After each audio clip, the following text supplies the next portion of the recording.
Welcome to another episode of ComSpeak. Our guest on this episode is Bela Rajan. Bela is the person who created Sampark Public Relations close to 3 decades ago, which is now known to the world as Ketchum Sampark. And along with her, her life partner and business partner, Mr. N.S. Rajan, have taken Ketchum Sampark over the years to great heights. Thank you for joining us, Bela ma'am, and welcome to the show. Thank you, Amith. Thank you for having me on the show. Yes, I mean, we are shooting this in the aftermath of the news of you and Mr. Rajan retiring, but there's a lot of things that have happened over the last many years and decades. And let's have our viewers and listeners get to know of what went into creating this entire brand that you've been part of. But let's start by asking you about how you got into public relations. Well, post my graduation, I was being trained to become a lawyer. In fact, I was interning with a legal firm. But very soon I realized that it was not my cup of tea and I lost interest. And then I joined a course in PR. I mean, not in PR in those days, course in journalism from KC College. In those days, we didn't have PR courses. So while doing the course, I got to know about 9th Public Relations World Conference, which was being held for the first time in India, and not only in India, but in Mumbai. So somehow the other, I managed to get a short-term assignment as an overall coordinator for this conference. It was a huge conference in those days with international delegates and keynote speakers. So rubbing shoulders with who's who of PR industries of those days, it was only natural that I developed an interest and I opted to pursue this profession.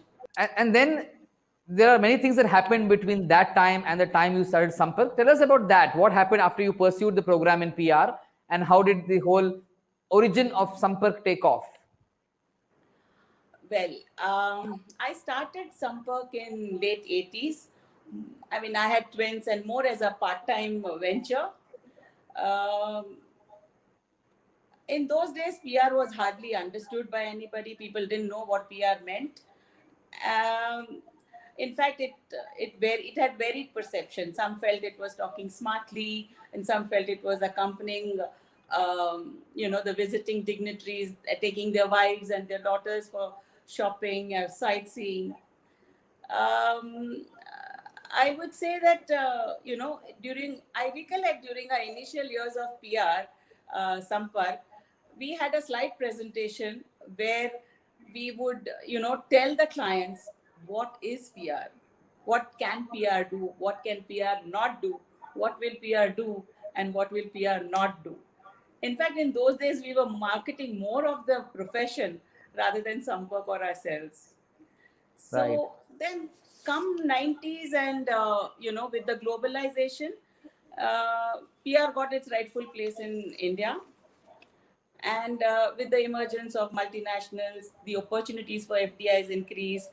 I should say, with the deregularization of economies and with the global companies entering in India, the demand for PR increased, and they insisted on PR being an integral part of the marketing mix. So, I mean, we were fortunate enough to have started at a time when PR was just evolving. So we grew and we learned along with the industry. Right. And tell us about how Mr. Rajan joined the Sampark that you had set up to take it to the next level. We know he used to work in a corporate job. Tell us that story. How did he move in to join there and take it to what it has become over the years? Yeah. So in late 80s again, um, I had to quit my full-time job. Of course, I was working with an import-export firm. So we had twins and I had to give up my job. And I started PR more as a part-time venture so I could tend to my boys. And like you said, in those days, Rajan was heading a corporate communication job with a fast-growing business houses. And over a period of time, as the boys grew, the freelancing assignments also happened to, I happened to get more of these assignments. And then somewhere our friends in the media felt that it would make more sense for Rajan to join hands so that we could institutionalize the business. But Rajan took a long time to join. I should say pretty long time to join and decide. It was only in 1994 that Sampark was born. Interesting. And it's been over 25 years now. And as the 25 years journey is getting completed, 7 you all are years. moving 27 out. years. Yeah, 27 now, and you all are moving on, which is interesting news. And we wish you best for the future of your retired life and with whatever venture you'll get into in the future.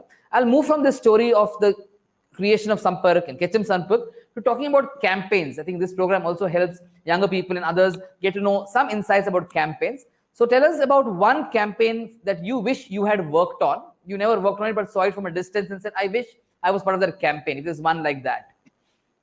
Interesting. Over a period of 25, 30 years, I mean, to pick out one campaign is very difficult. But as you are aware that we are a part of Ketchum, and Ketchum is one of the most celebrated agencies known for its creative campaigns. And we were lucky, we were fortunate enough to have seen, viewed most of these campaigns. I would have loved to work on most of their campaigns. But honestly, the one which stands out as far as I'm concerned is that of Nike. Their campaigns like Dream Crazier, Nothing Can Stop Us, or even controversial campaign, Sustainable Innovation, are some of the best examples of their creativity. Closer home, I think some of the iconic campaigns are like Amul, Asian Paints, Air India, Pidilite, PNG. Most of these campaigns are advertising campaigns, but with the digital onset, I think the lines are getting blurred. The only thing is the campaigns are remarkable, the medium has changed. So these Right. campaigns are even today very topical, refreshing, and relevant. Thanks. Tell us about one campaign that you worked on over the last 27 plus years that stands out for you. One campaign that you have always cherished and you would love to tell that story to your grandchildren or friends in the future. This is a campaign you're passionate about. It's always been a teamwork, Amit. Uh, to say one and one I have worked on, or rather, I would have loved to work on. Let me just flip it that way. I would have loved to work on the campaigns by Amul or Asian Paints. They are very very different and iconic, but Sampark campaigns are really different to that extent. Right. We'll move away from campaigns now. What do you see are the biggest challenges to the world of PR in India specifically in the future? What are the challenges that leaders in the PR world need to grapple with as you see them, and how do you think can they overcome those challenges in the future? Oh, there are quite a few challenges, as I foresee. And some which comes top of my mind is the lines getting blurred between the earned and the paid media, which puts an additional pressure on the brand and the consumer. Uh, I think uh, it becomes difficult for the communicators, for the PR professional, to chalk out the relevant messages or set the goals for the brand. Uh, I think every media user today has become a publisher. And secondly, I think clients also have huge expectations from PR to perform wondrously. I mean, they would have huge expectations, sometimes unreasonable expectations from media relations, the coverage, the how far their budget can stretch. Third, as I see, is the ROIs, the return on investments, has always been a major challenge for the communicators. And with the online data increasing every day, I think the cries have only become louder. Right. And last but not the least is the talent. To get the right talent is also a big challenge. True. And thanks to Mr. Rajan and you for having the foresight 5, 6 years ago to invest in a school of PR and create a school of PR that will be available to younger people to join and learn the art of PR in the form of the School of Communications and Reputation.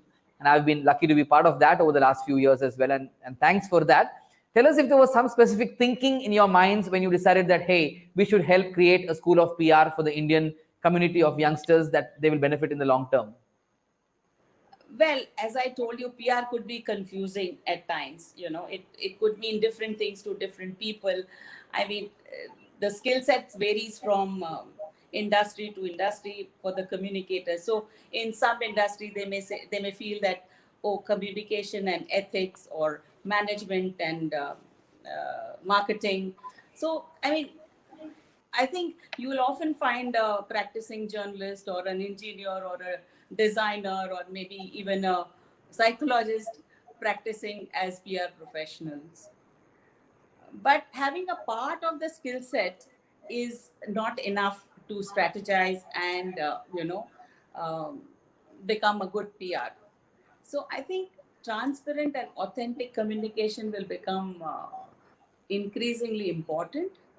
And with the stakeholders and consumer demands, the companies will have to be ready for hard questions. So, I mean, using these influencers also to fill in the missing gap for the coverage will also be, I should say, one of the many ways to amplify the message. And who best than your own employees, the most trusted brands. So I think with all these things, I mean, not that we have, but we felt that we need some good PR professionals to, increase, I mean, to get the right meaning of PR. So with that thought, because we never had any person well trained in PR. So I thought that was one of the reasons why we thought of SCORE. Right. Now, fascinating. We'll keep the PR and campaign questions aside for a moment. We'll come to something that is less professional and more personal. Couple of questions.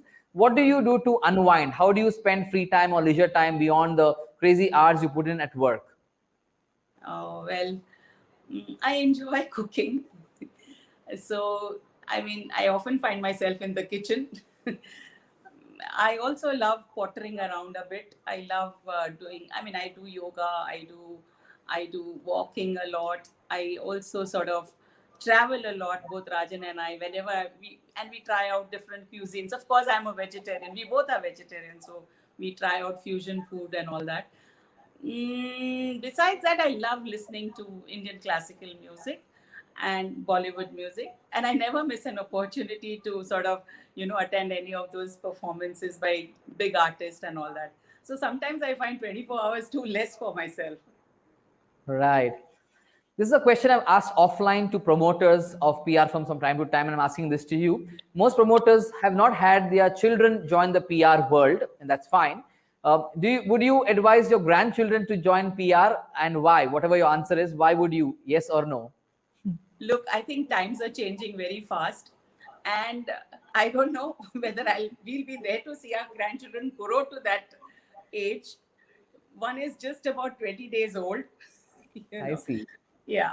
So, and the eldest one is 6-year-old, and the other one is 3 years old. So, we don't know. Times will change. Sure they'll ask you sometime in the future, hey, grandma, grandpa, should we join the world of PR that you spent so many years in? What would your answer be? Well, if they are interested, why not? They could. Right. So I spoke about this. I would also say it's not an easy job. They have to go through the grind. It's not an easy job. I wanted that to come out, and that's why I asked this question, because Yes. people watching this show should realize that it's not an easy job to be in, but it's job. still an interesting, challenging, adventurous job to be in as well. I mean, it was a very hard work that put in. I mean, like when we started SAMPAK till today, I mean, every day has been a stressful day. Not a single day is, like, okay, fine. Today, there are no crises. Every day, out of the basket of clients, there is some client crying somewhere. Right. And there is a crisis. Absolutely. So we'll go back many years. Sorry.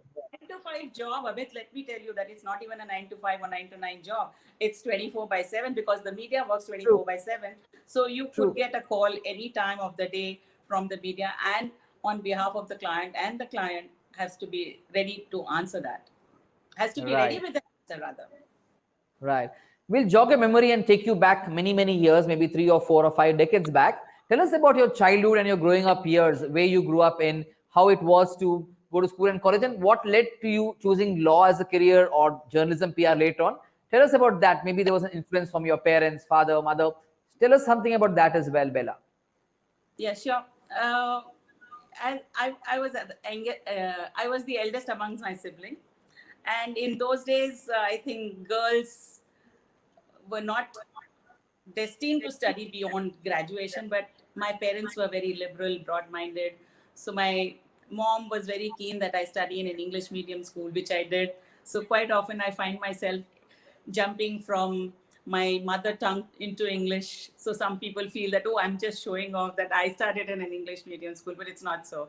It's just per force of habit.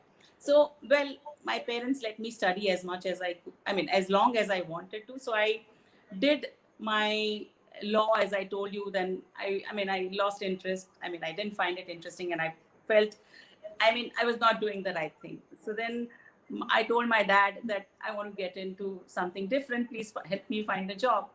So my dad felt that, okay, my child is speaking very good English, and she started. So she could be meant for better things. So he introduced me to one of his friend, and he said, go and meet this XYZ. I went and met that Mr. XYZ, and he said that, have you done your journalism? I said, no. Go do that and come back. So that's how I landed into journalism, and from journalism into PR. That's my story. Thanks for that. That was interesting, ma'am. So there are two last questions I want to ask you before we move to the rapid fire, and it's been an interesting conversation so far. You've had a great run with the Ketchum network, the Ketchum leadership over the years, and had several leaders you have worked with. Tell us some insights about having worked with them. What are the couple or two or three things you've learned from the people you work with at Ketchum at the topmost level? Yeah. Okay. So as I was telling, as I think I mentioned to you earlier, that I mean, I've learned a lot from all the three CEOs of Ketchum with whom I have interacted, worked very closely. I mean, the three CEOs that I've worked with are Ray Kocher, Rob Flaherty, and Barry Rafferty. And one thing what struck me about them was their commonality of their traits, personal traits, the similarity of the values that they hold, and all three of them had an contagious excitement about work, extremely passionate, a dry sense of humor, and above all, sense of purpose. So the three learnings which I sort of imbibed from them was, that never compromise on your integrity and credibility. Embrace your transparency, focus on your action, engage your curiosity, and foster your creativity, and take your passion along with you.